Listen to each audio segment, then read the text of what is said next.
24শে জুলাই গণ অভ্যুত্থানের দিনগুলোতে ফ্যাসিস্ট সরকার শুধু এদেশের ছাত্র শ্রমিক জনতার বুকে গুলি চালিয়ে থেমে থাকেনি, তারা সর্বোচ্চ চেষ্টা করেছে যেন কেউ হাসপাতালে চিকিৎসা না পায়। জুলাই আমাদের চিকিৎসক যোদ্ধাদের গল্প, কোনো যুদ্ধক্ষেত্রের ডাক্তারদের গল্প কেউ হার মানায়।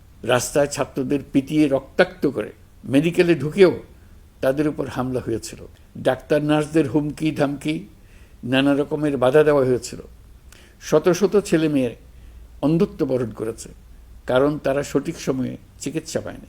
আর এটা ওইটা না, কাপড় ধোয়ার একটাই সলিউশন, চাকা অল ইন ওয়ান। নির্দেশ ছিল আন্দোলনে আহত কাউকে হাসপাতালে চিকিৎসা দেওয়া যাবে না। আপনারা পেছনের গেট দিয়ে আহতদের গোপনে চিকিৎসা দিয়েছে। হাসপাতালে গ্রেফতার অভিযান চালানো হয়েছিল। সিসিটিভি ফুটেজ, রেজিস্ট্রার খাতা নিয়ে যাওয়া হচ্ছিল। ডাক্তার নার্সরা সে সময় নিজেদের জীবন বিপন্ন করে জুলাই যোদ্ধাদের চিকিৎসায় নিজেদের সর্বোচ্চ দিয়েছিলেন। তারা রোগীর কোনো তথ্য নথিভুক্ত পর্যন্ত রাখেন নাই, কারণ এইসব নথির সূত্র ধরে আহতদের গ্রেপ্তার করা হচ্ছিল। বিনামূল্যে দিনরাত গুলিবদ্ধ আন্দোলনকারীদের জীবন বাঁচাতে আপনারা সর্বোচ্চ ঝুঁকি দিয়ে চিকিৎসা দিয়েছেন। 2 চিকিৎসক বোনকে আমরা দেখেছি নিজ উদ্যোগে গ্যারেজের মধ্যে অস্থায়ী ক্লিনিক তৈরি করে চিকিৎসা দিয়েছেন।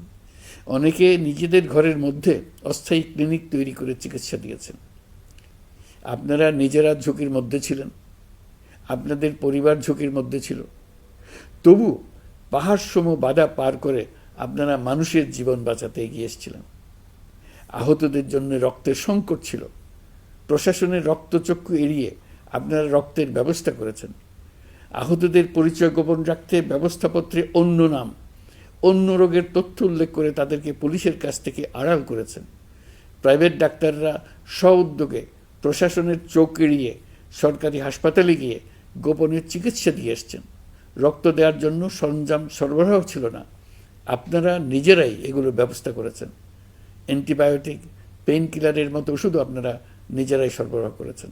আপনারা শুধু চিকিৎসক নন, আপনারা এই জুলাইয়ের অন্যতম নায়ক।